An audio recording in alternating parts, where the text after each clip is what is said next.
Hello, everybody. Welcome to our first webinar of the year.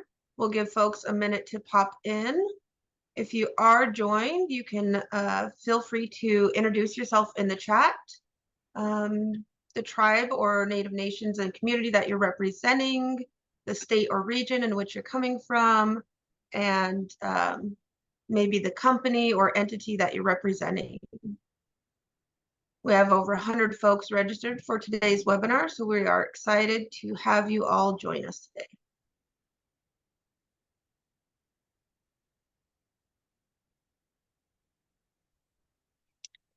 Great, I see folks coming in.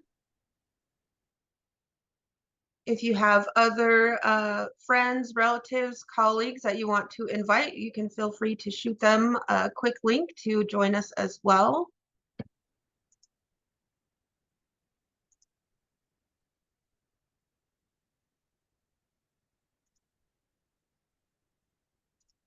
And I see 2 more just registered, so I'm going to approve them and get them in here. All right, I will get started. Tatsmeli, good morning. My name is Sierra Green. I am the Education and Business Development Director for the American Indian Alaska Native Tourism Association. I am Nimi Poo, Nez Perce. I reside in my own homelands in beautiful north central Idaho, and it is a pleasure to have all of you joining us today to kick off the 2025 Ayanta webinar series. Oops, there we go. Today, our webinar, to make sure you're in the right place, will focus on telling your story, leveraging outdoor writers for Indigenous tourism. So be thinking about what that looks like in your Native Nation and community or within our tourism industry. And for me, as I've shared with our speaker today, I personally am interested in this for my own writing interest as an outdoor lover and somebody who spends many hours and days out in our homelands. And I would love someday to write books about it and write articles to let others get some insight into what it is that I love about our homeland so much. So I'm looking forward to sharing Chez with you today. And we will just move right into a little bit about Ayanta. I see some new folks maybe joining us who may not be familiar with our organization. For over 25 years, the American Indian Alaska Native Tourism Association has served as the only national organization dedicated to advancing cultural heritage tourism in Native nations and communities. We are a 501c3 national nonprofit, and we serve as the united voice for the $15.7 billion Native hospitality sector, which is a significant contribution to the hospitality sector across our nation. Our mission is to define, introduce, grow, and sustain American Indian, Alaska Native, and Native Hawaiian tourism that honors traditions and values. And I always like to point out that's my favorite part of our mission, honoring our traditions and values in our Native nations and communities. And many of you are aware of our recent expansion into the international realm through the Destination Original Indigenous Tourism Initiative, Do It. So there's information about that on our website, but I just wanted to plug that here as well. For many of you who are new to Ayanta, you can find more information on our website, www.ayanta.org, and our consumer-facing website, www.nativeamerica.travel. So be sure to check those out if you're not familiar with our organization or our websites. Without further ado, I do want to introduce our speaker today.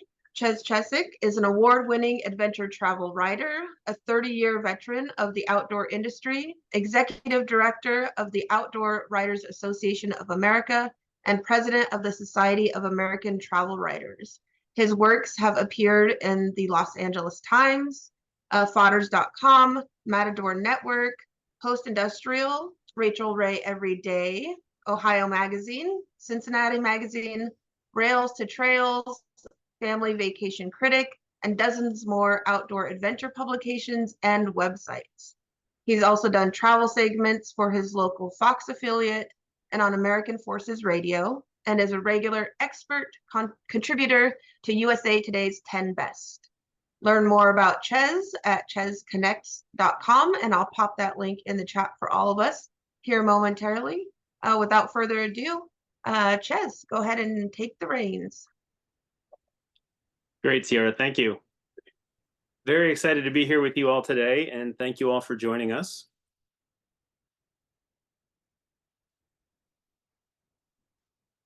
Looks like I'm not able to advance quite yet.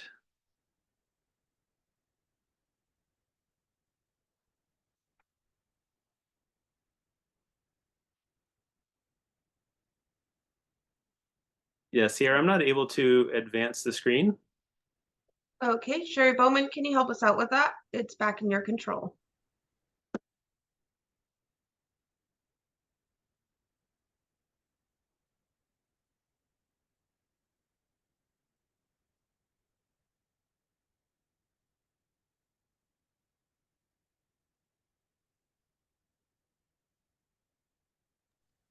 You should have it now. I just assigned it to you.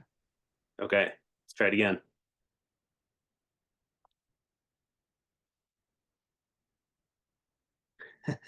Okay, there we go.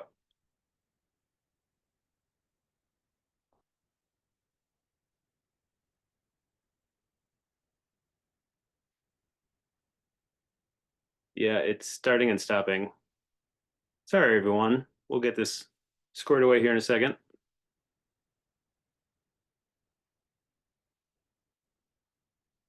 Okay, that's a little bio on me, but we just went through that, so we can skip that. Just a little bit about the Outdoor Writers Association of America as well. So we are an organization of 630, more than 630 vetted outdoor media members. We also have 110 corporate members, including gear brands, destinations. These are tourism boards from local ones to national ones, conservation nonprofits, state and federal agencies, etc. And in the shameless plug department, our annual conference will be in Chattanooga, Tennessee, August 21st or 19th through 21st. And that information is all on our website at owa.org if you're interested.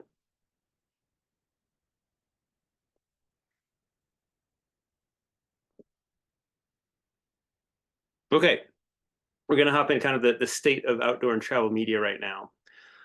Generally, it's really quite a challenge. There are diminishing outlets for people to sell their stories. A lot of outlets continue to close, consolidate, cut pages. There's diminishing other pay for writing gigs. A lot of freelance writers will have other writing opportunities, other paying writing gigs that might be, say, like writing marketing copy for a tour operator or a destination. And with AI kind of popping up now, a lot of writers are, of course, nervous about some of those other gigs, not to mention just their normal ones doing outdoor and adventure travel writing as well. There's also a pretty good decrease in pay, whereas $1 a word was once the norm from the publications. Payment these days is all over the place and generally well below that. So most writers that you'll meet, they generally have a side hustle, a regular gig, and are wearing all the hats. So sometimes the writing will be the side hustle. Other times they might have some side hustle that just helps pay the bills. And what I mean by wearing all the hats is that oftentimes they might be a freelance writer, a blogger, and then maybe lead tours of some of the destinations they talk about as well.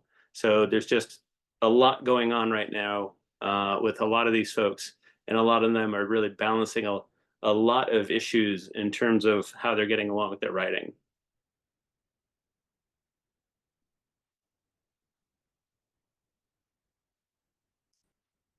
Sorry, I'm still having problems. Yeah, okay, it just seems to be a little slow here. Okay, there we go. Just want to knock out some definitions. Some of these you might be very familiar with, but just to make sure, we're just going to run through a bunch of things. So on one side of the outdoor industry, you have hook and bullet, or sometimes called cast and blast, that generally refers to hunting and fishing. And there is kind of a division within the outdoor industries, and I'll use that plural, because oftentimes hunting and fishing and the so-called nut and berry side, which is the non-extractive side, that's pursuits like hiking, climbing, stand-up paddleboarding, etc. A lot of times they don't really work very well together, or a lot of times they can even be a little bit divergent. And then travel is any trip of 50 plus miles from one's residence, other than for commuting, and or any trip involving an overnight stay. And where travel and outdoors come together is with adventure travel. That's when you have a physical activity, a cultural exchange or interaction, and engagement with nature. And now most of adventure travel is soft adventure. There's only so many types of consumers that can go ice climbing or parasailing or whatever. So 98% of the adventure travel market is soft adventure. That's walking, hiking, biking, all those things. And so when it comes to outdoors versus adventure travel, there is something of division between the two, as I mentioned, because not only do you have that division between, I don't want to say division, but just a little bit of a split between hook and bullet and nut and berry. You also have a little bit of travel and outdoors, and sometimes they don't really understand where they're coming together. That is particularly true, that they do come together with adventure travel. And virtually all adventure travel is outdoors, but not all outdoors is adventure travel. And of course, within travel, there are myriad facets. There's outdoor, there's adventure travel, as you talked about, but there's also equestrian, family travel, Q+, religious travel, meetings and incentives, sports tourism. I could go on and on and on. There are numerous niches within travel too, of course. And so I bring that up because there are often writers and media, I'll just say media to encompass everyone, not just people who write, but media who focus on certain areas. I focus on outdoor and adventure travel, but I also dabble in some family travel because I have 2 daughters. I've done some spirits writing as well, and so that's about liquor in a destination, you know, writing about if someone's got a great bourbon trail or something like that. So whereas somebody might have a focus, a particular focus or two, they generally are going to want to write about just about everything. Now, when it comes to building your relationships with any outdoor media, you really want to play the long game. You know, look to build genuine, lasting relationships. As always, be professional, polite, and understanding. And if something isn't working out right now, just keep coming back. You know, you're building that relationship over time. So come back periodically with new ideas, new angles, new suggestions, and always try to put yourself in their shoes and understand their needs, particularly as I talked about before, where sometimes things can be a little bit challenging in terms of all the hats they're wearing. Maybe they've lost some of their larger media outlets. Maybe they're considering going from freelancer to blogger or podcaster. So just always try to have, you know, a little bit of consideration about where they're coming from too. And anything you can do to make their life easier is a great add-on for sure. This sort of dream scenario I mentioned here is that if you were, and this is very much a dream scenario, but if you were just like, I've got an editor friend and I love their publication and they saw your writing and we think you'd be a great match to come to our destination and write for their publication, that would be amazing. Again, that's pretty much a dream scenario. But so how to get to the right media to get the right placement? I mean, if you get an article in a big giant publication, but it's not speaking to an audience who's going to be interested in your product and come to your destination, it's not worth anybody's time, right? So finding the right media really comes down to read, research, and reach out. You want to read the publications you want to be in and pay attention to those bylines. So, you know, target a couple of publications, websites, podcasts, whatever. And see who the reporter is, see who's got that byline, and start to, you know, jot down maybe some of the writers who are covering things that are a good fit for your product. Yeah, take notes, build a database or certainly a hit list. And you can find a lot of these folks via LinkedIn, Trav Media, or Muckrack. If you haven't heard of Muckrack, it's really a clearinghouse of vetted media that are there. And then Trav Media is a great organization. They're effectively building or have built sort of a LinkedIn for the travel industry. So you can go there regardless and just set up your profile and you know, start to post some information about your product, your destination, and start to connect with some of the media that are there as well. Be sure to research the writer's works to find out, again, whose coverage you like, who's covering the right things for you. Again, if you find I don't know, a blogger that's got a zillion person reach, but they're really focused more on, I don't know, teen fashion, just gonna throw that out there. That's not a fit, obviously. So do that research. Yeah, and then reach out. Don't be afraid to be proactive, positive, and pragmatic. You know, most of us are looking for new story ideas, new opportunities. So as long as you are those things, you know, we talked about professionalism and all that stuff.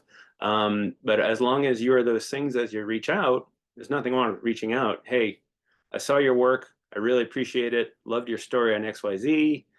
Love to talk to you about, you know, coming to our destination someday, that sort of thing. And then once you start to build that relationship, you can say, hey, here's our story. You know, we'd love for you to cover it. You can even work with them, though, on what's the right outlet for that story. You know, first of all, consider, you know, who are your own key markets and what publications are reaching them? You know, what are your drive markets? Is there particular major or metropolitan areas that you want to reach out to? You know, are there specialty publications? Do you have mountain biking, equestrian? You know, who's covering that in that travel segment? Then there are also, you know, there are also those city magazines, and I live in Cincinnati, so we have the aptly named Cincinnati Magazine.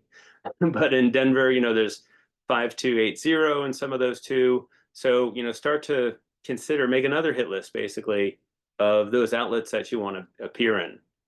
And I can't say this enough. Stay focused. Stay focused on those media that you've identified that you really want to work with, and on those outlets that you really want to get into.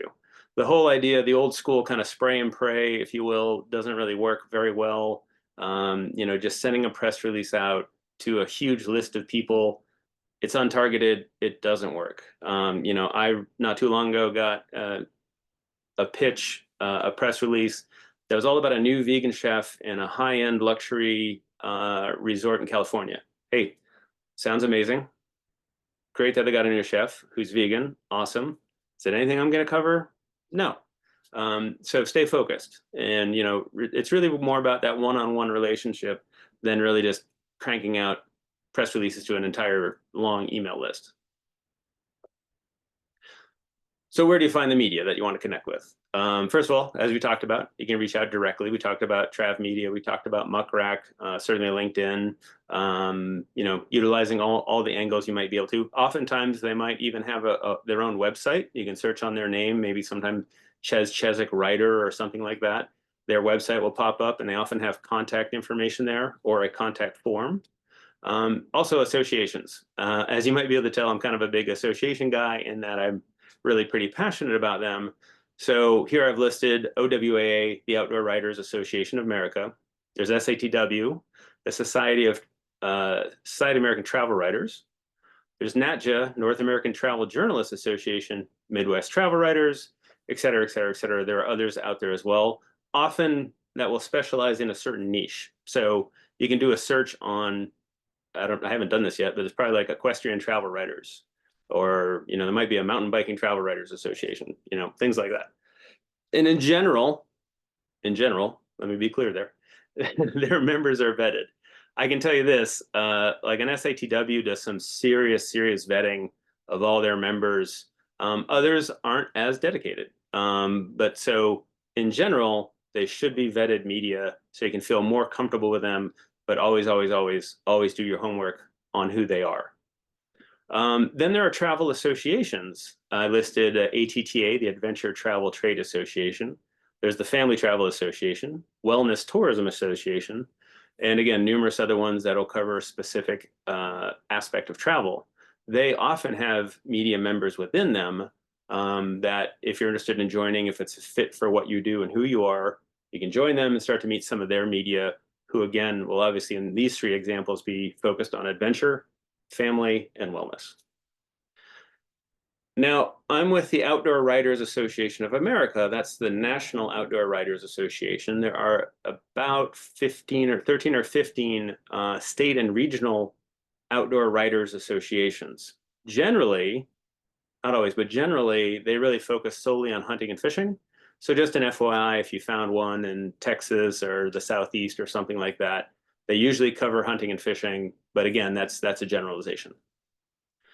And then there are shows. Plenty of you know about your state governor's conferences on tourism. You know, if your target market is in the next state over, don't forget that, of course, they have a state governor's conference on tourism generally. Maybe that's something you can attend or maybe even apply to speak at. Do want to give a shout out to IMM. That's the International Media Marketplace. I talked about Trav Media earlier. Trav Media puts on the International Media Marketplace. We just had it last week in New York, and it is a full day of speed dating with this really cool online preferencing system where a destination can select various media, the media select the destinations, and they all get matched up and everything. So that one's definitely a good one to keep on your radar. Just know that it's not cheap in general. I believe it's like almost $4,000 for a table for one day. And that's because all of the exhibitors are underwriting the cost for all of the media who really don't pay. So there's just an awesome group of media there, though. So if budgets will allow, and of course it's New York City, so it's not cheap, but if budgets will allow, that's one to keep on your radar for sure. And then, of course, you may have heard of some of the state tourism board's missions to various destinations. You know, your state tourism board might have a mission to Europe or England if they're targeting a certain market. There's also IPW, another big travel show. So these are just all different places where you can meet media. So how do you pitch them? Remember, we talked about research. And I know a lot of people don't have a lot of time these days to do much research, but whatever research you can do will help you, even if it's just, hey, I checked out 3 of your stories. These look great. You know, love these outlets. Let's talk. So again, target your ideal media. Reaching out to them, you know, think about a good catchy subject line. Clear communication and straightforward writing. Don't get into our property's, you know, undiscovered gem. We're off the beaten path. We have breathtaking views. Like writers, media hear this stuff so often that it becomes kind of laughable. And don't try to tell your whole story in one email. Just really go right for the hook. Just say, hey, we've got an incredible destination. We've got incredible accommodations. Here's a shot we took today with a sunset, you know, whatever that might be. And then we specialize in boom. We'd love to talk to you more. Short and sweet, get right to the point, get right to the hook. Don't try to tell your whole story. Don't copy maybe the marketing copy off your website and drop it into an email. You know, find out what's going to motivate them and get them excited and get right to the point there. Yeah, simple, clear call to action. I mentioned that. And always stay positive. So hosting media for a press tip, when is best to host them? You know, that of course depends on your destination, depends on your product. But most good travel writers understand peak season. They understand when you're like, hey, we really can't do anything with you in the summer, but our shoulder season is, you know, May and September. They get that and they understand that. And frankly, they want you to be maximizing your peak season and not worrying about them in general. Now, if they're a big deal and they're like, I can really only be there in June, you might just have to weigh that based on the value of what they should be able to bring to your property. And the bigger the media, the longer lead times are going to need. The best travel media book up about 10 months in advance, if not more. So just keep that in mind. If you contact a writer, a media outlet, and you're just like, hey, we'd love to have you. Can you come next week? That's not gonna work out generally. You might get lucky, but in general, it's not gonna work out. And then what to cover. You know, obviously, the more you can cover in terms of their expenses, the better. The more you can cover, the better a chance you're going to have of getting a better travel writer, someone who's maybe in bigger outlets. But also, you can just be honest. You know, you can just say, hey, we can't cover air, but if you can get here, and this happens all the time, if you can get here, we'd love to cover all your land costs. Or maybe it's somebody in drive market, and you can say, you know, we can pitch in for gas, we can't do mileage, but once you're here, we can take care of all the things. You know, just be upfront with all that information. If it can't do air, you know, maybe that's something that your local tourism board, your CVB, or your state tourism board might be able to pitch in on. So, you know, always consider those partnerships, of course. And then again, just list out everything that you can cover. Are you going to cover transfers, or you just can't? Will you allow them a +1 or not? And if you do, it's totally fine to say, yeah, you can bring a +1. They're going to have to cover their adventures, food and drinks or whatever, but we got the hotel and the transfers. So just be upfront with all of it. Yeah, think about, are you covering accommodations, all their adventures on site, meals? Can you include alcohol or not? Some destinations, they have rules against that. Others are more free about it. And I've heard everyone in the book, we can't cover it. Don't worry about it. We can cover 2 drinks for you and 1 for me. There's all sorts of rules out there. So again, just be upfront with all of that. So what to expect? So what to expect varies on the type of media. And these days, there's a really pretty broad array of media. You've got influencers, and now influencers have gotten a bad name because there were a lot of bad influencers out there, and there still are. So again, do your research. But there are a lot of good ones out there too. And these are truly influencers, people who influence the general public to book, to buy travel. So again, do your research. And with an influencer, you're going to get immediate return. You've got guaranteed placement, but they will charge you, and they'll charge you up front. Same thing for bloggers. Also, immediate return, guaranteed placement, but they're going to charge, and they're going to charge you up front. So again, do your research, make sure you have the right person reaching the right audience.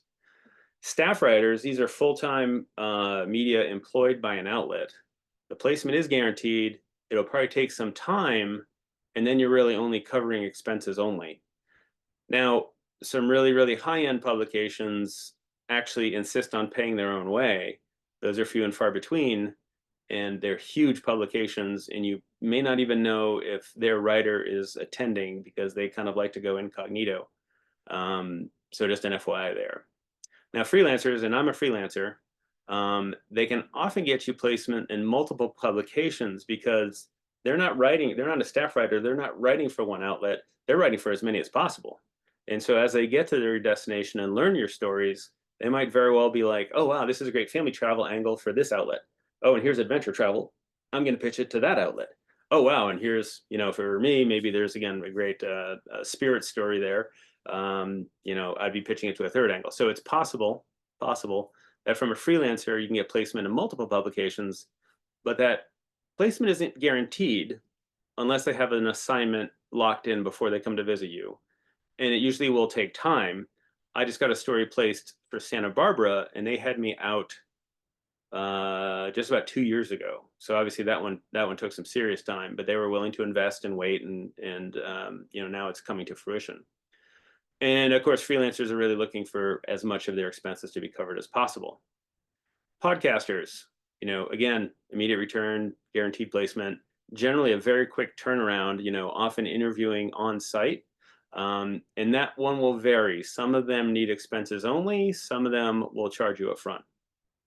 Photographers are kind of a special case. It's really based on your needs. They will need to charge you, but oftentimes they work out agreements where you might host a photographer. They're going to shoot X amount of shots, and as part of it, you get your pick of, say, maybe 10 that you get to keep for yourself. So that's just something you need to work out directly with a photographer. That one really quite quickly.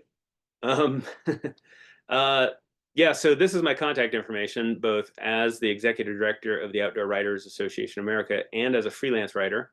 So if you're interested in learning more about OWA, you can hit me via that email. If you have questions about freelancing or my work, obviously you can hit me at chesconnects.com. And we've got quite a few questions in the chat. Sarah, do you want me just to hit those, or do you want to hop in at all? Yeah, go ahead if you want to hit those first, and then if we have time left, there's plenty of questions I have as well. Excellent. Okay. Yeah, how to find travel-based podcasters. Yeah, I listed some of those associations earlier. I'll just, as an example, talk about, well, both OWAA, Outdoor Writers Association of America, and Society of American Travel Writers, they both have groups of podcasters within them. So oftentimes you're able to join as a member, not as a media member, but as basically kind of a corporate member, if you will, and have access to a membership directory where you can reach out to them. I know for OWA, for example, you can go into our membership directory and just look up all the podcasters, and it'll bring you a list of all those podcasters. I will share this too. Generally, podcasters, they're cranking away. They're producing content weekly, if not even daily. So they're very often looking for new people to interview. So yeah, pitching podcasters is a great strategy for you to consider because again, like they're really looking for somebody right away and they're generally very interested. What's your rule for who should pay for overnight stays and much to allow for food and travel? That's a good one. Um, it really can vary because, if you're with a tourism board, for example, and you reach out to a writer, it might be the tourism board that is covering everything, but that means that they're going to say stay one night at a particular property. If that property is reaching out, they might then be able to get that writer there, that media there for 3 or 4 or 5 nights, whatever works for them, and they would cover it. Now, generally, the tourism boards generally have bigger budgets, so that's where working in partnership might really work pretty well. If the tourism board is able to provide air, for example, and the destination or the accommodation is able to provide the rest of the hosting. As many of you know, though, oftentimes tourism boards they've really got to be kind of fair to everybody in their region, so they can't always just partner with one accommodation.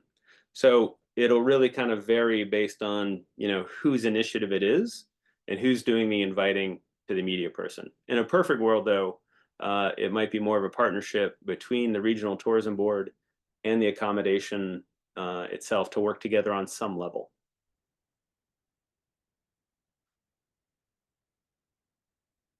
See, I believe, yeah, we've recorded it. Okay, I think that's all the questions I saw there. Sierra, did you have some more? Yes, of course. Thank you, Ches, and thank you for all the comments and questions. Looks like there's some good sharing of upcoming podcasts and folks' favorite podcasts in the chat there. So be sure to check those out. One of the things I am interested in working with a lot of our members, and maybe those who are in attendance can pop into the chat if you have worked with a outdoor writer at all, and maybe what your experience has been. So think about that. And if not, all of those different segments and niches that Ches talked about, who might you begin to research or reach out to? So, I love that we host webinars and they're very informational, but the educator in me is like, okay, what's your action item as an attendee to this webinar? So something to think about, and maybe pop into the chat some of your thoughts on that. For you, Ches, maybe you can give us some insights into native destinations that you're aware of that have worked with outdoor writers, or your own personal experience. Yeah, I know, going up into Canada, I know that, once upon a time we had an amazing press trip in the Yukon, and we were able to stay at some native-owned, there was sort of a string of camps along the Yukon River, and that was fantastic. We were only able to do, their product was really to have a sort of a 5-night stay along the entire river. We could only do a couple nights, but that was amazing. And yeah, there's in the past we've really tried to work with some of the regional Indigenous tourism associations in Canada and BC and things like that.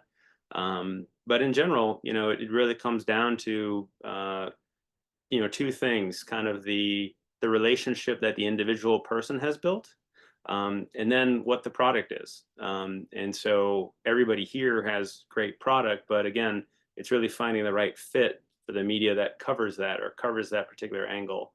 Let's just say if someone had a ranch, is it family friendly? You're going to want to focus on that. If you do have a vegan chef, you can focus on reaching out to, like, say, vegans. But so it's really all about really finding the right product match, really showcasing the right story for your destination, and then finding the right person and again, building that longer term relationship. And it gets to the point too, as you start to build these relationships, that at a certain point you might not have to pitch them anymore. They might start coming to you. This even happens with me and editors. As I've gotten to know them, on occasion they've just been like, hey, you wrote that great story on Nevada, can you write another one with this angle? course, yeah, I'd love to. So at a certain point, you might even get to a point where once you've built that relationship, a media person might call you and say, hey, I had this idea, I know you guys do X. Do you also do Y? Because if I can cover both, I'd love to come out again and, just experience it all and then write about it. And here's who I'm thinking of pitching it to, et cetera, et cetera. So it's just all those little nuanced things and bringing them all together. And when it happens, it's just a win for everybody for sure.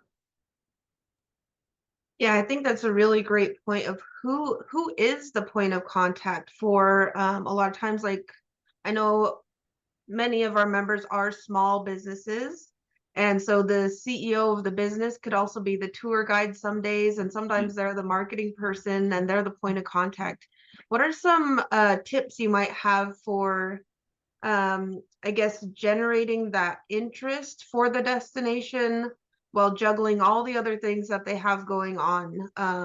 Just some tips on that. I try to help people think about, designate one half of one day a week to your marketing strategy if you are the only person doing that, or hire like a high school or college person part-time to maybe run some of your socials that can then weed through all the comments, and sometimes those interests of we want to come out and do a story come to fruition. So any tips for our small business owners on managing all things marketing, including hosting and connecting with outdoor writers?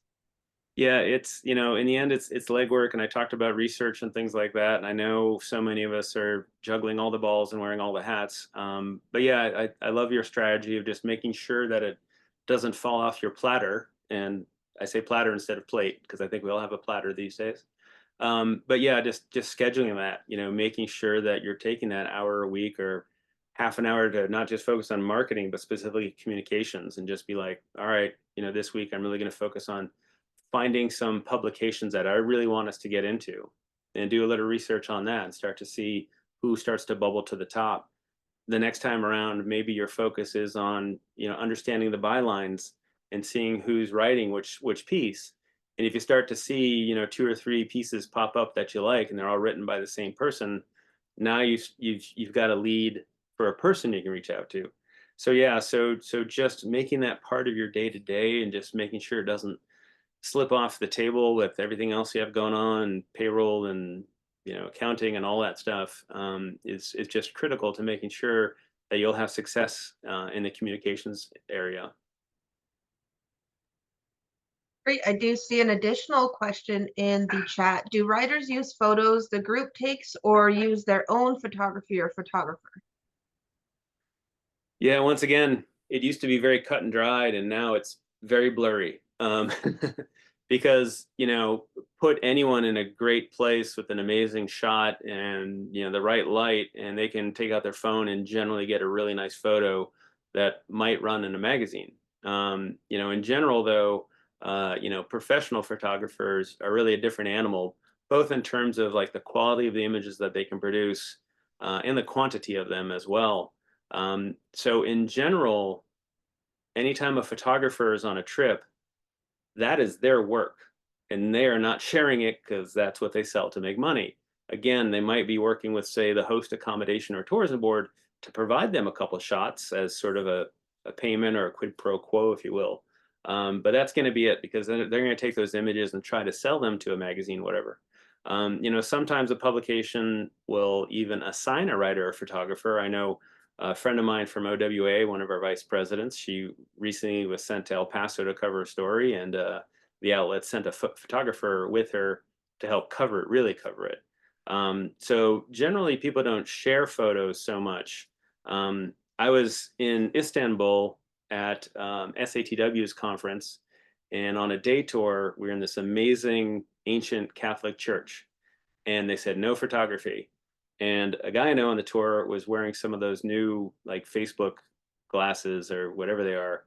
And he came out and he was sort of smirking. He said, I got some great shots. And I was like, hey, could I see some of those sometime? And he immediately kind of went like, you could tell he didn't want to share. So anytime somebody's got, photography, it's generally theirs. Some people might be nicer and just be like, you know what, I don't really care. Yeah, take my photos. But in general, it's part of the story. and part of the storytelling. And yeah, I love it when I get an article in a magazine, but if, man, my photos are running in that too, I'm just psyched. That's just awesome to be able to provide that, both sides of that story, basically. Great.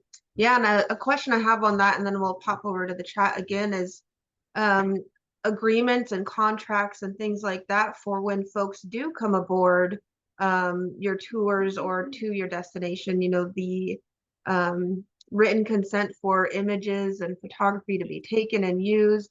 I know we did a fam tour with a very highly rated magazine recently, and hopefully those articles will be coming out soon. But all the companies, because of, and we'll get to the point here regarding tribal laws around commercial use of images, we really had to think about how are these images going to be used, and if it's already provided by the company itself that has these images approved by the tribe, those were the ones that could be used. And unfortunately, the writers' own images couldn't be used because of the legality regarding tribal law. So really interesting thing to navigate, and something that all of our companies and members can think about when working with travel writers and photographers coming in. So just a little plug on that.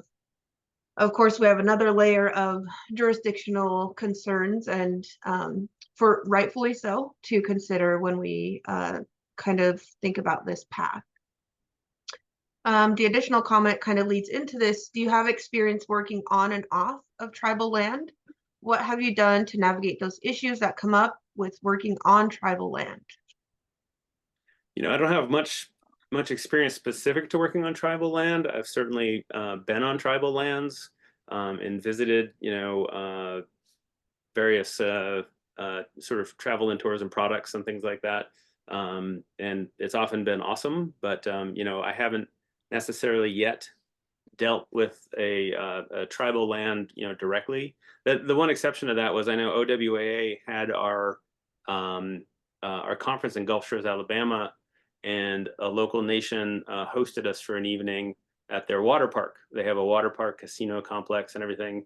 And you know, no issues came up. It was just like working with anybody else, and they were fantastic hosts. So we really appreciated their support. And that was the Porch Creek band of Indians in the Gulf Shores area.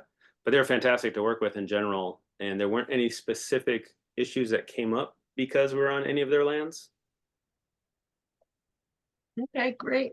I do see some conversation building in the chat, and I'm not going to read those because I think they're really interesting and can speak for themselves. But I do love the comment regarding, you know, we can tie in conservation issues when we talk about our homelands and our destinations and our experiences. I just absolutely love that about our realm of tourism, is that Indigenous tourism encapsulates not only cultural identity and connection to place and sharing our narratives, and it spans across millennia of time and into the future, and it has all these different aspects of, yes, protection and healing of our homelands, and tribal sovereignty and food sovereignty, and cultural revitalization, and all the things that I just absolutely love that's in our realm of tourism. And how can we bring outdoor writers into that to help us further our reach with our narratives? It's really intertwined, and I'm glad this question came up, or this point came up. It's a very good one, and really, you know, anyone who's focused either on travel, they want to do it sustainably, and that of course also means working in a respectful way with local and native peoples, for sure. So there's, you know, responsible tourism and things like that. And on the outdoor side, you know, I have yet to meet an outdoor media person who's not also a conservationist at heart. And frankly, that's some of the stories I love to cover most. It isn't just necessarily go to place X and have fun and then leave. It's go to place X, you're going to have a great time, but also here's a great conservation story. Here's a great wildlife preservation story. You know, this ranch is off the grid. It's all powered by solar panels. You know, they only use electric vehicles on their property. You know, whatever those conservation stories are, they're generally hungry for them, want to include them in their stories because they want to get those stories out themselves to people. So yeah, so conservation is very much in the heart and soul of OWA, for example. And some of our members, that's really most of what they're focused on. They're even more on the scientific side. So they're really looking at, say, like endangered plant species, and how those have been affected by maybe some regional or global climate situation, for example. So yeah, conservation issues are huge. And by no means does that need to be divergent from travel writing. It should be intertwined throughout whenever someone is looking to do an outdoor story in particular. To be able to say, yes, I hiked on this land, but also here's what the native local peoples are doing to conserve it. Here's what they've had to, maybe pull back from what's happened in the past to fix it. Here's how they're preserving local heritage sites. Generally outdoor writers eat that stuff up in terms of they're very passionate about it and they very much want to get the word out about it too. Yeah, great. That's definitely tapping into my personal realm of interest between education and culture and science. That's kind of that nexus is where my passion truly is. So I love thinking about the things that we can share with folks when they come to our homelands or come to any Indigenous homelands. How can we pull in different perspectives and narratives? Maybe some of it is the science, maybe some of it is our legend stories, and then maybe some of it is how are we sharing these in a way that folks can really grasp and be transformed by their experience with us. I do want to that point, I popped in the chat. IANTA has developed a partnership with Leave No Trace and some resources on how to think about inviting folks responsibly to your homelands. And what does that look like, both as a Native nation or community, but also as a visitor. So it's both applicable to those of us from our communities and those of us who are visiting communities as well. So I popped that in the chat. Thanks for that. I'm going to share that with OWA members too and see if maybe it's a fit for our socials as well. That's great. Yeah, that'd be great. I do see the question, does IANTA have sample photo or media release templates? I would definitely lean into our expert, Gail Sheheck, who is, I believe, on here. And if you want to pop that response into the chat, Gail, we do have a template available for folks. I think that would be helpful, maybe something we can provide on our follow-up email with this recording, just a sample for folks to reference. Of course, definitely note your tribal laws, and if folks need to go through cultural resources. I know when this was another point I want to talk about was like working with institutions, academic institutions who have writers as well. And if the IRB process comes into play in that. So institutional review boards that most tribes may have, but also academic institutions have as well when doing research with communities. But I think they're starting to broaden the scope now of any engagement with tribal communities, Native nations and communities needs to be considered through that process to ensure that it's respectful, appropriate, going government to government if necessary. So really a lot of things in place to help protect our Native nations and communities and give us the sovereignty to say, here's what we want and not here's what is being imposed upon us. So just a couple notes there. And then I do see a hand raise. YM Lee, go ahead. If you're able, you can unmute and chat. I'm not sure on all the functions if you have that capability through the webinar.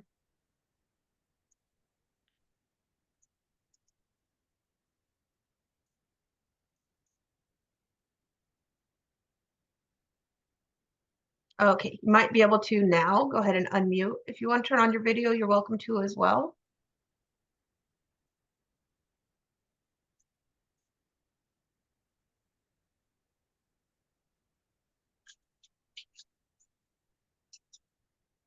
And if not, you might have to type it into the chat. Okay, any last questions for Chez while we are here?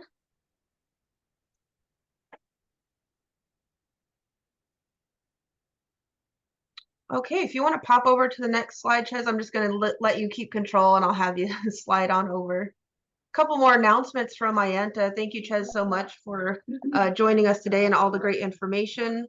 Very helpful, very insightful for our folks to understand how outdoor writers can contribute to sharing our destinations and experiences with broader audiences. Yeah, I'm just not able to advance, sorry. Okay, no problem. I will see if I can get in here. Sherry Bowman, if you can hook me up with controls or if you want to pop us over. Okay, looks like I am in. Possibly. So there is our information there. Of course, you can find that online. And oops, I see what you're saying now with the with the quick moving slides. A couple more resources here for IENTA.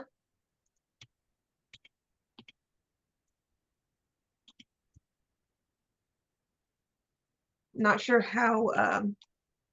So we did recently release the travel guide to tribes along the Juan Bautista de Anza National Historic Trail. So I will pop this into the chat box for you. You can access that online. You can read a little bit more about that project. It was a multi-year project with various tribes across the trail system. And our team just did a phenomenal job of capturing stories, destinations, and experiences, telling some of the history and some of the modern day aspects of the trail there. So speaking to outdoor riding, I think that's a great resource to consider on that. Additionally, we do have a new directory that's going out to the industry, the tourism industry. It's called Destination Native America, DNA Directory. And this is built in partnership with Brand USA. I popped into the chat there. If you believe that you are ready for international visitors, signing contracts with receptive tour operators, or garnering more visitation to your Native Nation and community, please do reach out to our visitor outreach specialist, Michelle Norfolk. You will receive a small segment that lists your company title, description, and how to reach you and your destination. And it's broken up by regions. So the more destinations or experiences from your region that are represented in there, the more chance that people will come to visit. So be sure to share that with some of your colleagues in your areas. And then additionally, Chez did mention IPW, which is something that we at IENTA have been attending for several years now. This year it will be in Chicago, Illinois in June. You can see the details there. You can scan the QR code to access some more information. And I also popped a link into the chat on our IENTA website. What we offer for members is you can attend IPW with us as a booth partner, which actually is cost savings because $1,000 or $2,000 is fairly reasonable compared to IPW. But with IPW, you get a massive outreach to the international market. And we typically have nearly 100 appointments and several walk-ups, and we are centrally located next to Brand USA. So we have a high traffic area, and we do have 9 booth delegate positions open. And so if you are interested and ready for international visitation, that's an opportunity for you to come and join us. We also have a booth space next to us where you can purchase your own booth and be placed centrally with us as well in the DNA Plaza, Destination Native America Plaza. Next slide, please. Just 2 more quick things I'll pop into the chat for us. I'm afraid if I'm moving the slides or somebody else is, I will try. So we do have Native America.travel. IPW, I see real quick, I'll answer that question, is international travel trade show. And there's, I don't know how many folks in attendance. I want to say like 6,000, maybe 3,000, 7 or 8, actually.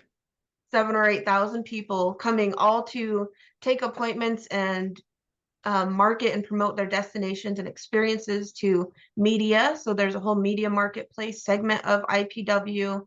And there's also the exhibit hall where all the business is done. And it also offers educational sessions. And of course, we all love working in the tourism industry because we get wined and dined and shown the best of the destinations. So last year we were in LA and we got to do some amazing things like the Santa Monica Pier, LA Dodgers game, and of course, Disneyland for an evening, or maybe it was Universal.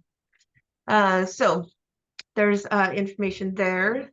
IPW no longer represents any letters, but historically it did represent international powwow. And so, of course, with our community, that was like, why would it be called that?